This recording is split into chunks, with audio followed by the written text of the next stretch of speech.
ঘন সবুজ প্রকৃতির কোলে অবস্থিত কাকড়াঝোড় হল পশ্চিমবঙ্গে একটি অদ্ভুত ছোট্ট গ্রাম, যেটি সাদামাটা জীবনযাপন এবং প্রাকৃতিক সৌন্দর্যের জন্য জনপ্রিয়। আজকে আমাদের 2 চাকা ছুটবে কলকাতা থেকে কাকড়াঝোড়, এক লুকোনো সৌন্দর্যের ঠিকানায়, যেখানে রাস্তা হারিয়ে যায় ঘন শালমহুয়ার জঙ্গলের মাঝে। কুয়াশায় মোড়া পাহাড় আর ঘন জঙ্গল, এই নিয়েই কাটবে আমাদের পথের গল্প। সকাল 6:30টায় ব্যাগপত্র গুছিয়ে আমাদের বাহনে চাপিয়ে শুরু হলো আজকের জার্নি।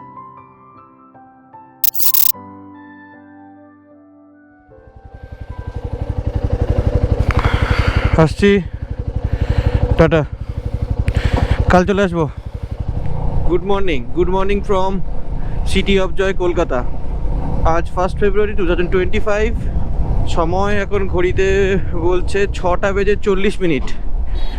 আর আপনাদের সবাইকে আমি অভিক স্বাগত জানাই ট্রাভেল উইথ অনভিক চ্যানেল একটা দুর্দান্ত সিরিজে।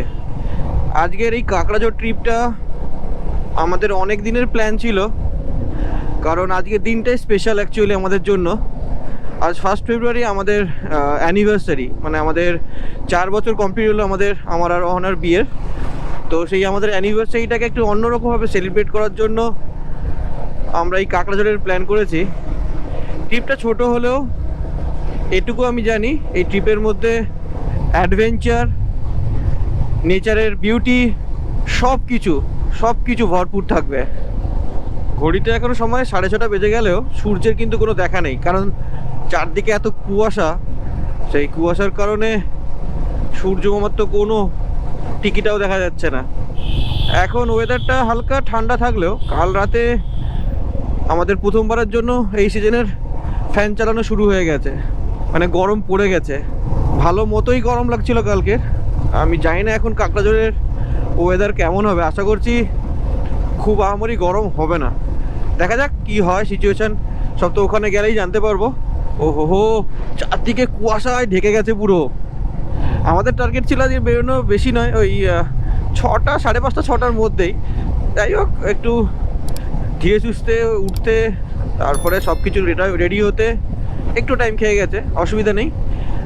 লেট স্টার্ট হলেও স্টার্টটা খুব সুন্দরভাবেই হয়েছে, কারণ ওয়েদারটা এতটা সুন্দর। আর কথা বলতে বলতে চলে আসলাম আর ধরে নিলাম আমরা বেলঘড়িয়া এক্সপ্রেসওয়ে। এখন আশা করি বেলঘড়িয়া এক্সপ্রেসওয়ে অতটা জ্যাম হবে না।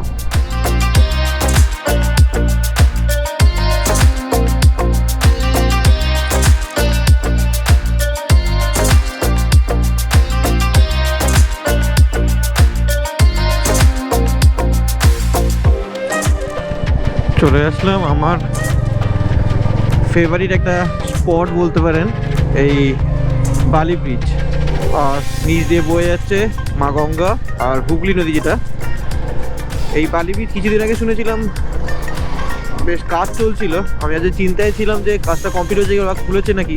যখন বন্ধ ছিল শুনেছিলাম যে ওই নিবেদিতা সেতুটা খোলা ছিল, মানে বাইকের জন্য। জেনারেলি ওই নিবেদিতা সেতু তো আর বাইক আর অটো চলে না। আমি ভাবছিলাম এইটা যদি বন্ধ থাকে তাহলে আমাকে ওই নিবেদিতা সেতু হয়ে ক্রস করতে হবে, আবার ব্যাক করে যেতে হবে। যাই হোক, ভালোই হলো, আমার খাটনিটা বাঁচলো।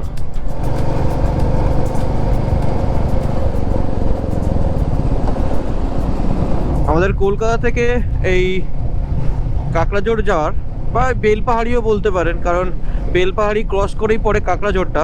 যাই হোক, এই বেলপাহাড়ি বা কাকড়াঝোড় যাওয়ার মোটামুটি একটা কমন রুট যেটা আছে সেটা সবাই জানে কম বেশি, আশা করি, যে আমাদের কলকাতা থেকে কোলাঘাট, তারপরে খড়গপুর থেকে লোদাশুলি, ঝাড়গ্রাম, বেলপাহাড়ি, তারপরে আমাদের কাকড়াঝোড়। তবে এই রুটটা ছাড়াও মোটামুটি আরও একটা দুটো রুট আছে। আমরা অবশ্য এই রুটটাই ফলো করছি, আমাদের লোদাশুলি হয়েই বা ঝাড়গ্রাম হয়েই যাচ্ছি।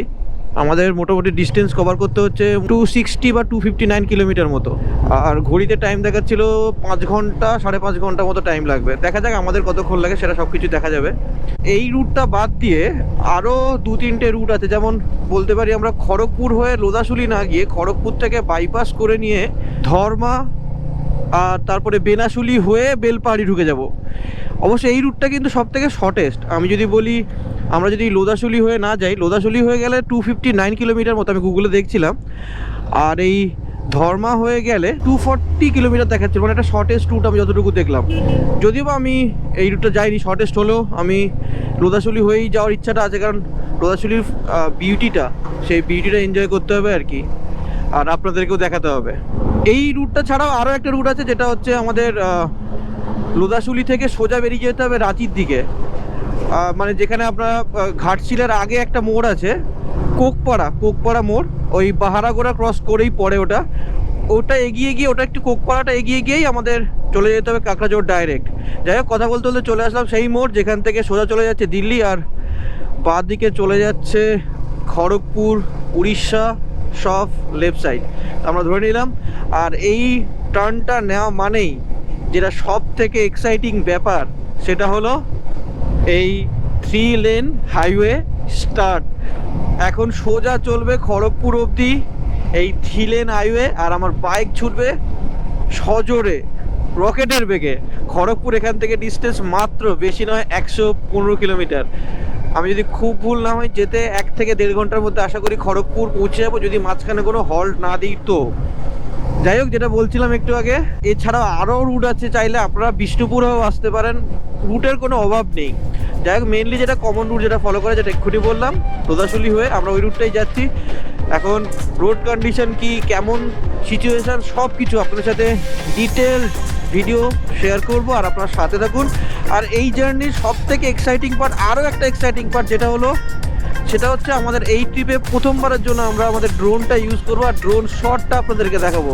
আমরা নিজেরাও খুব এক্সাইটেড আপনাদেরকে এই ড্রোন ভিডিও বা ড্রোন সিনেম্যাটিক শটগুলো, উপর থেকে ভিউ কেমন হয়, এটা আমার অনেক দিনের ইচ্ছে ছিল, উপর থেকে ভিউ কেমন হয় আপনাদেরকে দেখানো, আর অবশ্যই নিজেরাও দেখা। অলরেডি আপনারা কিছুটা ঝলক দেখে নিয়েছেন ইন্ট্রো ভিডিওতে। এটা তো জাস্ট একটা বিশাল সমুদ্রের একটা ছোট্ট পার্ট বলতে পারেন, এখনও অনেক কিছু দেখানো, অনেক কিছু সিনেম্যাটিক শট দেখানো বাকি আছে, শুধু একটু আপনাদেরকে আমাদের সাথে থাকতে হবে।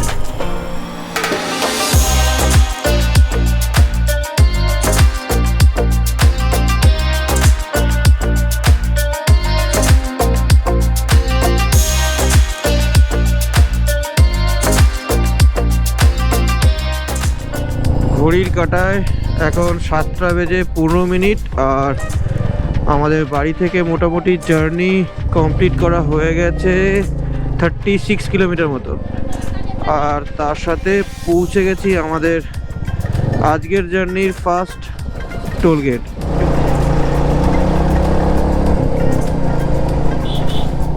7:15 বাজলেও এখন বাইরের ওয়েদারটা দেখেছেন, সূর্যের একটা ছিটে ফোঁটা দেখা নেই, কুয়াশারও সরার কোনো নামগন্ধ নেই, চারদিকে পুরো ঘন কুয়াশায় ঢেকে আছে। তবে ভালো, খারাপ না জিনিসটা, একদমই কোনোভাবে বলবো খারাপ নয়, কারণ রাইড করতে সেরকম চূড়ান্ত লেভেলের মজা হচ্ছে, চূড়ান্ত লেভেলের। যেহেতু এই কাকড়াঝোড়ের প্ল্যানটা আমরা অনেকদিন ধরেই প্ল্যান করে রেখেছিলাম, তো আমরা একটা হোটেল বা হোমস্টে যেটা বলে, হোমস্টে বুক করেই রেখেছিলাম আগে থেকে, তো সেই ডিটেলসটা আমরা এই ভিডিওর শেষেই আপনাদের সাথে শেয়ার করেই দেবো। এইদিকের আবার রাস্তা ভেজা, কে জানি এটা কুয়াশার জন্য নাকি বৃষ্টি হয়েছিল, ভালো মতোই রাস্তা ভেজা, কুয়াশার জন্য তো এতটা ভেজার কথা নয়। যদি বৃষ্টির জন্য হয়, আর যদি কোনোভাবে বৃষ্টি হয় এই জার্নিতে আমাদের, তাহলে কপালে খুব দুর্ভোগ আছে, কারণ কোনো রকমভাবে আমরা প্রিপেয়ার্ড নই। আমরা বৃষ্টির জন্য কিচ্ছু নিয়ে আসিনি, কিচ্ছু না, না রেড লাইনার আছে, না ছাতা আছে, কিচ্ছু না, বৃষ্টি হলেই শেষ। আর এই সময় ভেজা মানেই ঠান্ডা অবধারিত, কেউ বাঁচাতে পারবে না ঠান্ডার হাত থেকে। তো মনে হয় না এটা বৃষ্টির জন্য, হয়তো কুয়াশাগুলোই রাস্তার উপর পড়ে জমে থেকে থেকে মনে হয় এরকম ভিজে গেছে, রোদ উঠলে হয়তো এগুলো সব শুকিয়ে যাবে। আমার বাইকে তেলও ভরতে হবে, কারণ আমি তেলটা ভরে রাখিনি আগে থেকে। এই হয়েছে এই পুরী সিরিজের, তাই হলো আগে থেকে তেলটা ভরে রাখলে সুবিধা হয়। অ্যাকচুয়ালি কাজের এত চাপ থাকে, উইকডেজ এখন সোম থেকে শুক্র খুব কাজের প্রেশার থাকে, তো সেই কারণে আর এই কাজগুলো করে ওঠা হয়নি। পেয়ে গেলাম জিওর একটা পেট্রোল পাম্প, এবারে তেলটা ভরে নিতে হবে। 105.05।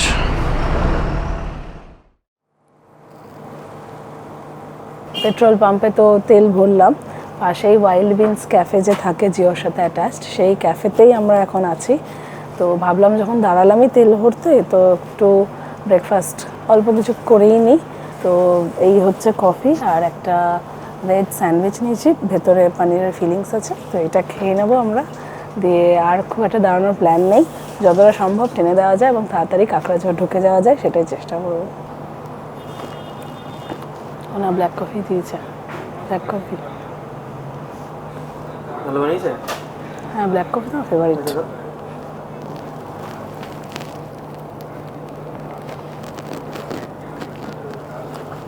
আর কত চিনি দেয়নি তো? চিনি নাও নি? Without sugar? তুমি বলেছো উইদাউট সুগার, তুমি বলেছো?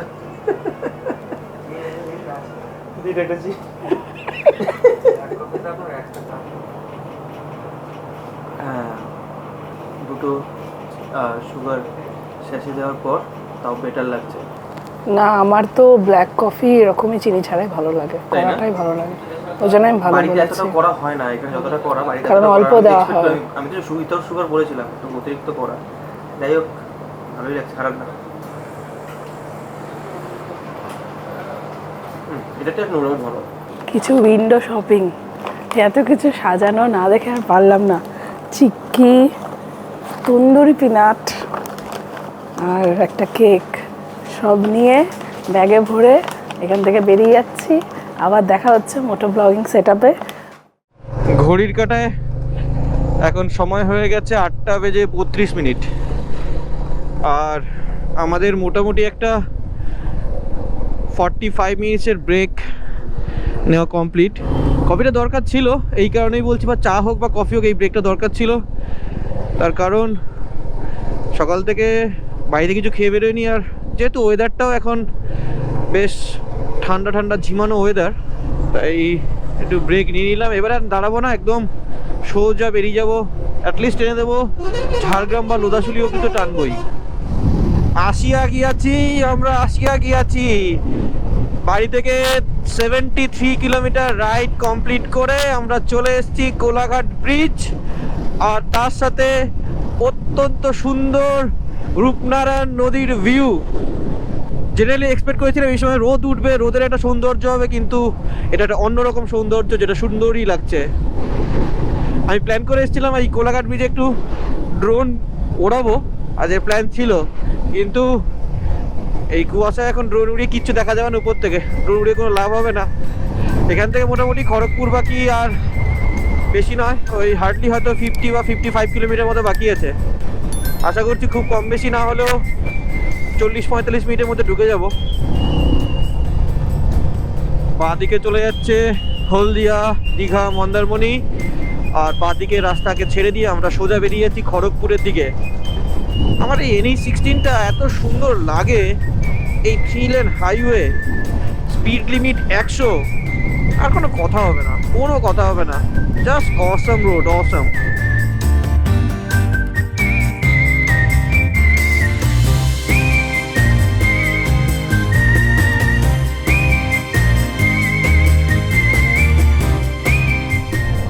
একশো 12 কিলোমিটারের রাইড কমপ্লিট বাড়ি থেকে, আর পৌঁছে গেছি আজকের জার্নির সেকেন্ড টোলগেট, ডেবরা টোলগেট।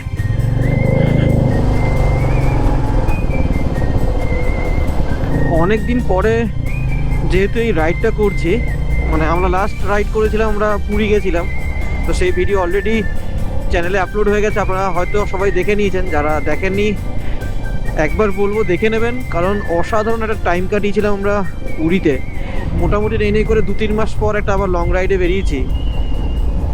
একটা অসাধারণ একটা অনুভূতি হচ্ছে, আর এক্সাইটমেন্টে ভরপুর এই রাইডটার জন্য। তার সাথে ওয়েদারটা এত সুন্দর সঙ্গ দিয়েছে, কপাল ভালো আমরা রাইডিং গেস পরে আছি, কারণ এখন যথেষ্ট বাইরে উল্টো দিক থেকে যখন হাওয়াটা আসছে এত ঠান্ডা লাগছে, রাইডিং গেসটা বাঁচিয়ে দিচ্ছে। একটু আগে যে বৃষ্টিটা হচ্ছিল তখন তো আরোই ঠান্ডা লাগছিল। এই ডেবরা টোলগেট ক্রস করলে আর বেশি বাকি নেই খড়গপুর চলেই এসেছি বলতে গেলে, প্রায় আর 16-17 কিলোমিটার বাকি এখান থেকে খড়গপুর তো আর ঢুকতে হবে না। খড়গপুর সিটি বাইপাস হয়ে আমরা ধরে নেবো আজকের মুম্বাই রোড, চেন্নাই রোডটা ধরবো না, চেন্নাই রোডের দিকে যাওয়ার আজকের টার্গেট নেই, মুম্বাই রোড ধরে আমরা বেরিয়ে যাব। এই খড়গপুর ঢোকার আগে এই সেই জায়গা যেটা আমার মারাত্মক সুন্দর লাগে, এই স্ট্রেচটা প্রত্যেকটা ভিডিও যখনই আমি এখান থেকে ক্রস করি প্রত্যেকটা ভিডিওতে বলি এই লম্বা স্ট্রেচটা আমার দারুণ লাগে। আর তার সাথে এই পাশে গাছের সারিটা দারুণ লাগে। এই স্ট্রেচটাকে যদি চোখ বন্ধ করেও চালায় কোনো অসুবিধা নেই, জাস্ট লম্বা, হাত সোজা, হ্যান্ডেল বার সোজা, আর চোখ বন্ধ করে রাখুন। কোথাও ধাক্কা খাওয়ার কোনো জায়গা নেই, সোজা গাড়ি চলে যাবে, কিচ্ছু যায় আসবে না। এই যে এই দিক দিয়ে চলে যেতে হবে। একটু পরে এই ব্রিজের নিচ দিয়ে ডান দিকে চলে গেলেই ওই মুকুটমণিপুরের রোডটা বলুন বা আমাদের আরেকটা রুট যেটা আছে আমাদের বেলপাহাড়ি বা কাকড়াঝোড় যাওয়ার। যাক, আমরা তো সোজা চলে যাচ্ছি খড়গপুর সিটি বাইপাসের দিকে। যদিও বা এই রাস্তাটা কি আমরা ওই বেলপাহাড়ির একটা আগে জায়গার নাম আছে, মোস্ট প্রবাবলি দাহিজুড়ি বা দহিজুড়ি এরকম একটা নাম আছে, ওইখানে গিয়ে মিট করব। সোজা চলে যাচ্ছে চেন্নাই, উড়িষ্যা সব ওইদিকে, আর বাঁ দিকে হচ্ছে মুম্বাই রোড। আমরা ধরে নিলাম মুম্বাই রোডটা। এখান থেকে মোস্ট প্রবাবলি লোধাশুলি খুব যদি না হয় কম বেশি বাকি 40 কিলোমিটার মতো, আর ঝাড়গ্রাম বাকি 53। খড়গপুর ঢুকে গেছি, মানে সাথে সাথে আমাদের শুরুও হয়ে গেছে 2 লেন হাইওয়ে। 3 লেন ছেড়ে ধরে নিয়েছি 2 লেন। আর যদিও ভাই NH49টা আমাদের রোড কন্ডিশনটা ভালোই, কোনোভাবে খারাপ বলা যাবে না। তাই আমাদের স্পিড যা মেনটেন করার আছে সেটা কন্টিনিউলি চলবে। আশা করি স্পিডের উপর কোনো এফেক্ট পড়বে না 3 লেন থেকে 2 লেনের জন্য।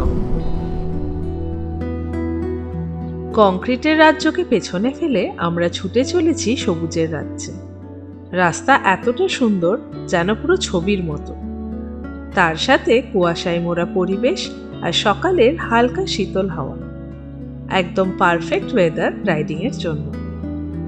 এমন মনোমুগ্ধকর জার্নির মজা নিতে নিতে আমরা এসে পৌঁছালাম লোধাশুলি। বাঁ দিকে ঝাড়গ্রাম আর সোজা চলে যাচ্ছে পাহাড়াগোড়া। আমরা যদি রাতে যেতাম বা মুম্বাই যেতাম তাহলে আমরা সোজা রুট নিয়ে নিতাম, যেহেতু আমরা ঝাড়গ্রাম হয়ে যাব তাই এবারে আমরা NH49কে ছেড়ে দিয়ে নিয়ে নিলাম ঝাড়গ্রামের রাস্তা। ঝাড়গ্রাম হয়ে বেলপাহাড়ি হয়ে আমাদের আজকের ডেস্টিনেশন চলে যাব।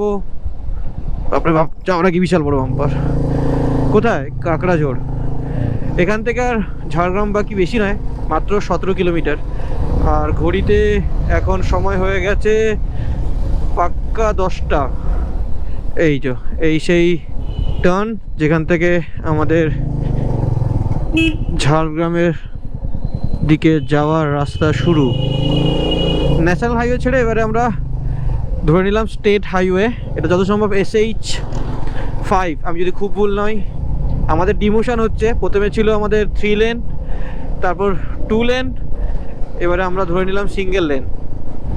আর ঝাড়গ্রাম ঢুকে গেছি মানেই রাস্তাগুলো অটোমেটিক্যালি এবারে ঢেউ খেলানো শুরু হয়ে গেছে। অলরেডি কিছুক্ষণ আগে থেকেই, বেশ কিছুক্ষণ আগে থেকেই এই ঢেউ খেলানো রাস্তা অলরেডি এই উঠছে আবার নামছে। মারাত্মক সুন্দর ঢেউ খেলানো রাস্তা। এখন আমাদের বাইক ছুটছে সেই বিখ্যাত লোধাশুলি জঙ্গলের মধ্যে দিয়ে। ডান দিকে বাঁ দিকে যদিও এখন জনবসতি আছে, তবে মাঝে মধ্যেই ঘন জঙ্গল, তার মধ্যে দিয়ে রাস্তা, আর রাস্তার বুক চিরে ছুটে চলেছে আমাদের বাইক। ঝাড়গ্রাম ঢুকতে আমাদের আর বেশি বাকি নাই, মাত্র 6-7 কিলোমিটার মতনই বাকি আছে। কিন্তু এই যাওয়ার পথে এইখানে না দাঁড়িয়ে পারলাম না। অপূর্ব সুন্দর লোধাশুলির জঙ্গল যেখানে আমরা এখন দাঁড়িয়ে আছি, এবং এখানে দাঁড়িয়ে একটা বার্ড আই ভিউ হবে না, তা কি হয়? তো রইলো আপনাদের জন্য একটা ড্রোন শট এই লোধাশুলি জঙ্গলের। অনেক দিন পর খুব নিশ্চিন্ত মনে একটা বাইক রাইড করছি, যেখানে রাস্তাটা আমরা মারাত্মকভাবে উপভোগ করছি, এবং আপনাদের জন্য তো অবশ্যই তুলে ধরছি সেই সুন্দর রাস্তার ভিউ। তো যেহেতু আর বেশিক্ষণ নেই, আমরা আর দেরি করব না, আপনারা আমাদের ড্রোন শট এনজয় করুন, ততক্ষণ আমরা জার্নিটা কন্টিনিউ করি।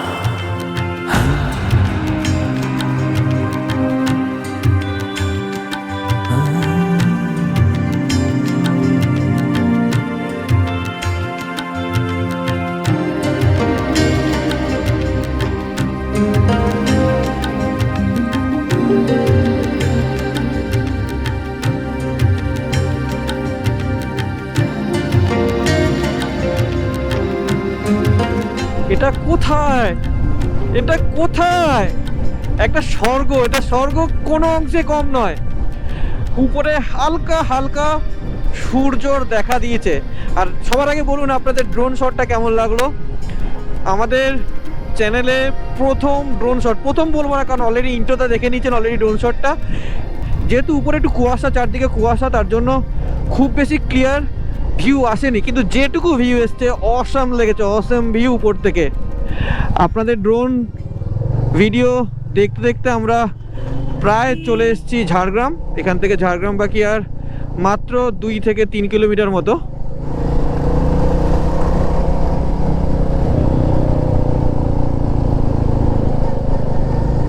পৌঁছে গেছি ঝাড়গ্রাম। এখন ঘড়িতে সময় বলছে 10:52। যেহেতু এইবারের ট্রিপটাতে একটু রেস্ট নিয়ে নিয়ে যাচ্ছি, তাই টাইমটা অনেকটাই লেগে যাচ্ছে। ঠিক আছে, কোনো ব্যাপার নয়। এইবারের ট্রিপটা রিল্যাক্স করতে করতে যাব, যেহেতু ওয়েদারটা রিল্যাক্সিং, ওয়েদারটা এতটা সুন্দর রিল্যাক্সিং ওয়েদার, তাই একটু এনজয় না করলে খুব ক্ষতি হয়ে যাবে। তাই অহনা ছোটোবেলায়, অনেক ছোটোবেলায় কয়েক মাসের জন্য ঝাড়গ্রামে ছিল। সো ওই ক্লাস 7-8-এ পড়ে। এইখানে নাকি অহনা স্কুল ছিল বলছে। কি নাম কি ছিল জানো? West End high school. বাহ বাহ। এখান থেকে আর বেলপাহাড়ি বেশি নয়, মাত্র 37 কিলোমিটার মতো বাকি আছে। আর এখান থেকে 5-6 কিলোমিটার পরেই আসবো এই দাহিজুড়ি বলে জায়গাটা। ঝাড়গ্রাম ঢুকতে একটু জ্যাম হয়েছে। কি বলছো? ও 2008 সালে? ও 2008 সালে কিছু ছিল না, ফাঁকা ছিল। এখন অনেক বেশি হয়ে গেছে, দেখতে পাচ্ছ? চিনতে পারছো? এই ডান দিকে গেলে বাবার অফিস ছিল। ও হ্যাঁ, এখন তো অনেক বেশি ডেভেলপ হয়ে গেছে। ওরা সময়, যে সময় ছিল শুনেছিলাম যে সেই সময় খুব এই ঝাড়গ্রাম বা লোধাশুলি যে জিনিসগুলো বিখ্যাত ছিল মাওবাদীর জন্য, সেই সময় প্রচুর ছিল, তাই কারণে এত জনবসতি ছিল না। এখন যেহেতু অনেক বেশি সেফ হয়ে গেছে, তাই ডেভেলপ করছে জায়গাটা, জনবসতি অনেকটা ইমপ্রুভ করছে। অ্যাট লাস্ট ঝাড়গ্রামে সেই মারাত্মক জ্যামকে কাটিয়ে বেরিয়ে এসেছি। আবার রাস্তা যেরকম ফাঁকা আর সেরকম সুন্দর পেয়ে গেছি। এবারে আবার জার্নিটাকে এনজয় করতে পারছি। ওখানে মারাত্মক জ্যাম, মারাত্মক বলতে ভালো মতোই জ্যাম হয়ে গেছিলো ওই এরিয়াটায়। না হওয়ার কথাও নয়, কারণ ওইটুকু এরিয়ার মধ্যে স্টেশন আছে, বাস স্ট্যান্ড আছে, কি নেই, স্কুল আছে, তো জ্যামটা হওয়াটা স্বাভাবিক। যাই হোক, এখান থেকে মোটামুটি দেখাচ্ছে আরও 1-1.5 ঘন্টা লাগবে এখনও কাঁকড়াঝোড়। যেহেতু এখন বাজে 11:15, নেই নেই করে আশা করছি, নেই নেই করে 1টা, 12:30, 1টা তো বাজবেই কাঁকড়াঝোড় ঢুকতে।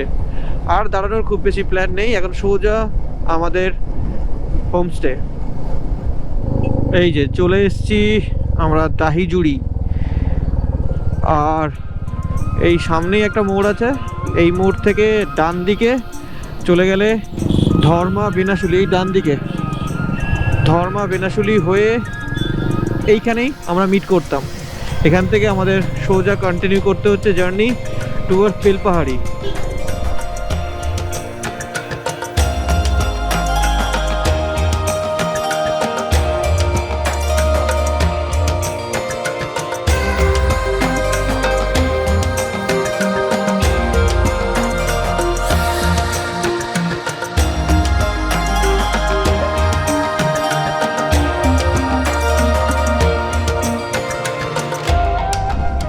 এই রাস্তাকে যদি আমি মাখন রাস্তা না বলি, তাহলে আর কাকে বলবো? কাকে? A1 রোড, A1 ভিউ, সব কিছু A1। শুধু মাঝখানে মাঝখানে কয়েকটা লোকালিটি আসলে একটু স্লো হয়ে যেতে হচ্ছে, otherwise top class road. Belpahari প্রায় চলে এসেছি, আর আশা করছি এখান থেকে খুব কম না হলেও ওই 12-14 কিলোমিটার মতো বাকি আছে বেলপাহাড়ি। সব থেকে মেন জিনিস যেটা, এই রোডের পাশে পাশে এত গ্রাম্য পরিবেশ আর ফাঁকা মাঠ। মাঠে এখন যদিও বা ধান চাষ হচ্ছে, কোথাও ধান চাষ, কোথাও আলু চাষ, আর কোথাও বা সর্ষে চাষ। এই যেমন এখানে বাঁদিকে ধান চাষ হয়েছে, ধান রুপেছে, আর এখানে হয়েছে সর্ষে চাষ, মাঝে মাঝে কয়েকটা জায়গায় আলু চাষ দেখতে পেয়েছি। এই রাস্তাগুলো মনে হয় খুব বেশি দিন হয়নি, এই রিসেন্টলি বানিয়েছে, তাই জন্য এতটা মসৃণ আর এতটা সুন্দর। আর একটা সুখবর হচ্ছে সূর্যি মামা অবশেষে দেখা দিয়েছে। খুব বেশি তেজ নয়, এখন 11:30 বেজে গেছে, তাও খুব বেশি তেজ নয়, অল্প তেজ নিয়ে সূর্যি মামা দেখা দিয়েছে। এই রোডটা দেখা যাচ্ছে, এই গেছে সোজা গিয়ে এই উঠেছে, একদম স্ট্রেট রোড। কুয়াশার জন্য হালকা ভিজিবিলিটি কম আছে, একদম স্ট্রেট রোড। আর এই গিয়ে নিচে গিয়ে আবার এই উঠেছে, অসাম অসাম।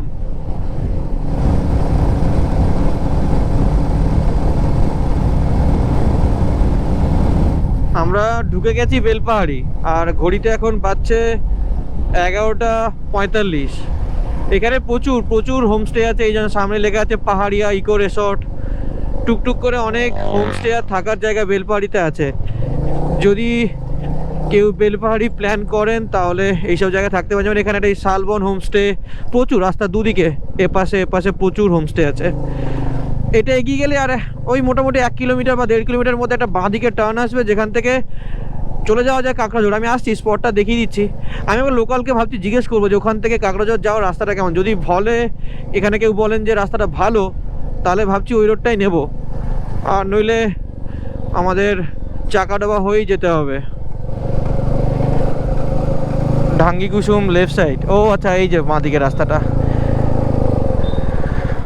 এই বাঁদিকে চলে গেলে কাঁকড়াঝোড়। তো রাস্তা ভালো হবে, ভালো রাস্তা হবে বলছেন তো, ভালো রাস্তা। তাহলে একটা চান্স নিয়ে নেওয়াই যাক। পাক্কা গ্রামের থ্রিল নিয়ে এই রাস্তাটা হবে, সোজা কাঁকড়াঝোড়।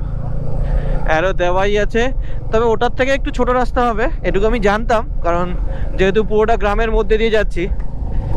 এই মোড়টা থেকে আমাদের কাঁকড়াঝোড়ের ডিস্টেন্স ওই নেই করে ওই 30-32 কিলোমিটার মতো। বাঁদিকে ছোট ছোট টিলা আর দুদিকে ঘন জঙ্গল, আর মাঝখান দিয়ে রাস্তাটা অসাম অসাম। আমি তো বলবো যে ঘুরে আসলে হয়তো রাস্তাটা ভালো হতো, আমি যদি যাইনি সেটা নিয়ে কোনো কমেন্ট পাস করবো না, কিন্তু এটা খারাপ হলেও মারাত্মক সুন্দর এক্সপিরিয়েন্স, মারাত্মক। কিরে, সরস্বতী পুজো? সরস্বতী পুজো? ওরে বাবা, কোথায় সরস্বতী ঠাকুর কই? ওখানে হবে, এখনো কেনা হয়নি। ও, পুজোতে প্রসাদ পাবো তো? কবে, কালকের পুজো হবে না পরশু? সোমবার সকালে? ও, তাহলে তো আমি থাকবো না। তাহলে আর প্রসাদ পাবো কি করে? হ্যাঁ, হয়েছে, লেখা হয়েছে? নাম্বার লিখতে হবে তো, গাড়ির নাম্বার লিখতে হবে না? লিখছু? ও ভুলে গেছে, হ্যাঁ, ও প্রফেশনাল নয়, শেখাতে হবে, কাজ শেখাতে হবে ওকে। এই বাসকে বেশি টাকা নিতে হবে কিন্তু, না নিতে হবে কিন্তু বাস বেশি। হ্যাঁ, এদেরকে দেখে আমারও ছোটোবেলার কথা মনে পড়ে গেল। আমরা এরকম ছোটোবেলায় পাড়ায় পাড়ায় যখন এই সরস্বতী পুজো করতাম, পাড়ায় তখন গাড়ি এত ছিল না, ওই রাস্তা দিয়ে সাইকেল নিয়ে যেত দাদা, কাকা, কাকু, কাকিমা, যাই হোক, যাদেরকেই পেতাম 10 টাকা 5 টাকা যা দিত, তাই নিয়ে সরস্বতী পুজো করতাম। সোজাসুজি একটা ছোট্ট পাহাড়, আর পাহাড়ের পাশ দিয়েই চলে গেছে রাস্তাটা। এখানে পাহাড়গুলো খুব আহামরি উঁচু নয়। এখন যেহেতু একটু শীতকাল শেষ আর বসন্তকাল প্রায় চলে এসছে, তো সেই কারণে পাতাগুলো সবুজ থেকে হালকা হালকা ব্রাউন হওয়া শুরু হয়েছে।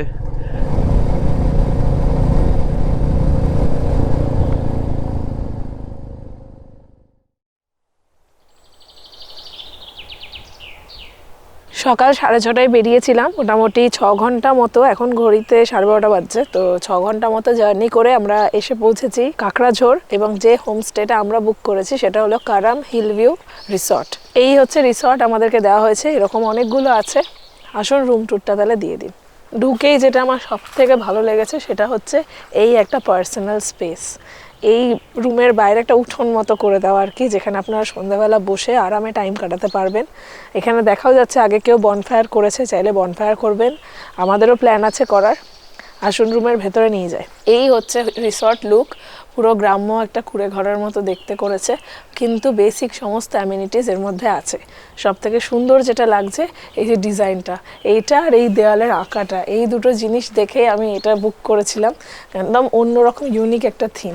ভেতরে যাওয়া যাক, দেখিয়ে দিয়ে। ভেতরটাও খুব সুন্দর, আসুন।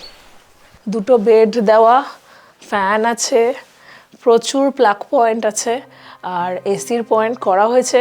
ইন ফিউচার হয়তো ওনারা বলেন এই গরম থেকেই এসি আর কি লাগাবেন ওনারা। তো এই হচ্ছে লুক। ভেতরটাও ইনফ্যাক্ট সুন্দর, সেই গ্রাম্য অ্যাস্থেটিকটা আর কি আনা, ছোট ছোট গ্রামের আঁকা।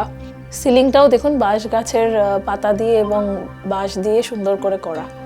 এই রুমে কিন্তু দুটো বিছানা আছে, সুতরাং আপনারা যদি একটা ফ্যামিলি হন 4 জনের, তাহলেও কিন্তু আরামসে এখানে অ্যাকোমোডেট করতে পারবেন একটা রুমে ইটসেলফ। আর বিছানাগুলো যথেষ্ট বড়, দেখে তো মনে হচ্ছে কুইন সাইজ বেড একদম। বাথরুমটা দেখিয়ে দিয়ে আসুন। বাথরুমটাও বেশ বড়, সমস্ত অ্যামিনিটিস আছে, কোমোড, বেসিন, আয়না, শাওয়ার, গিজার, সব কিছু আছে, যা যা একটা থাকার জন্য জরুরি।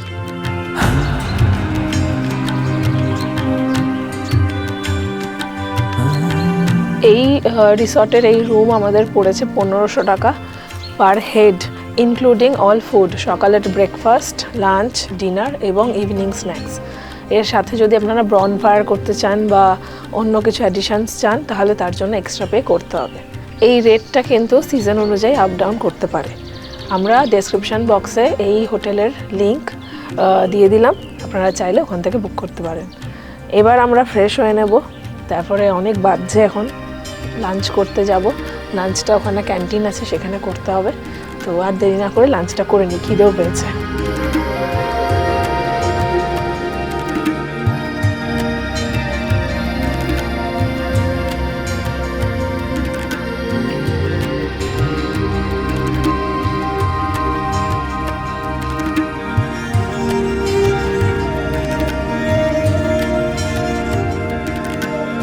ফ্রেশ হয়ে চলে এসেছি খাবার খেতে। তো খাবার দেখছেন, মুখের সামনে সুন্দর করে সাজিয়েও দিয়েছেন ওনারা। তো কী কী দিয়েছে দেখিয়ে দিই। ভাত, বেগুন ভাজা, ফুলকপির তরকারি, ডাল, এটা মাছ। মাছের কিন্তু ঝোলটা অসাধারণ হয়েছে, সর্ষে দিয়ে মনে হচ্ছে। সর্ষে দিয়ে মাছটা, পোস্ত দিয়ে। আর লেবু, পেঁয়াজ তো আছেই, আরও এখনও চাটনি আসা বাকি আছে।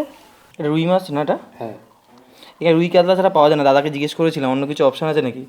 রুই কাতলা ছাড়া কিছু পাওয়া যায় না। বাজার কত দূর এখান থেকে? কোথায় ওটা? ও বাবা, ওইখান থেকে ঘাটশিলার দিকে যেতে এত দূর মাছ আনতে? চিকেনটা পাওয়াটা সহজ, তাই না? মারাত্মক খিদে পেয়ে গেছিলো। তোমার খিদে হয়নি? ডালটা মনে হয় এই এর ডাল না, এই কী বলে আমাদের মুগের ডাল, মুগ মুসুর মিক্স না। লাস্টে একটু মাছটা টেস্ট করা যাক। সব কিছু কম বেশি হলো, নর্মাল, ঠিকঠাকই আছে। আমরা তো দারুণ রাইড করে একটা অসাধারণ রোড জার্নি এনজয় করে আসলাম কাকড়াঝোড়। তো আমাদের দিনটা তো দারুণ কাটলো। আপনাদের আমাদের ভিডিওটা কেমন লেগেছে কমেন্ট করতে কিন্তু ভুলবেন না। আর আমাদের চ্যানেলে যারা নতুন, তারা আমাদের চ্যানেলে অবশ্যই সাবস্ক্রাইব করবেন আর লাইক এবং শেয়ার করে দেবেন নিজের পরিবার পরিজনদের কাছে। গলার অবস্থা তো খুবই খারাপ, খুব খারাপ, মানে মারাত্মক খারাপ। তোমার কথা যাচ্ছে কিনা সন্দেহ। যাই হোক, সত্যি দারুণ রাইড, অসাধারণ রাইড। আর ভিডিও আর মানে আর বানানোর দরকার নেই। এইভাবে সুন্দরভাবে লাঞ্চটা শেষ করে ফেলি। আর একটু রেস্ট নেবো। এখন বাজে কটা, 1:30 মতো বাজে হয়তো। এই 2-2:30টার সময় বেরিয়ে যাবো আমরা সাইট সিন করতে, সেটা পরের ভিডিওতে দেখাচ্ছি। আজকের ভিডিওটা এখানেই শেষ করছি। দেখা হচ্ছে তাহলে পরের ভিডিওতে।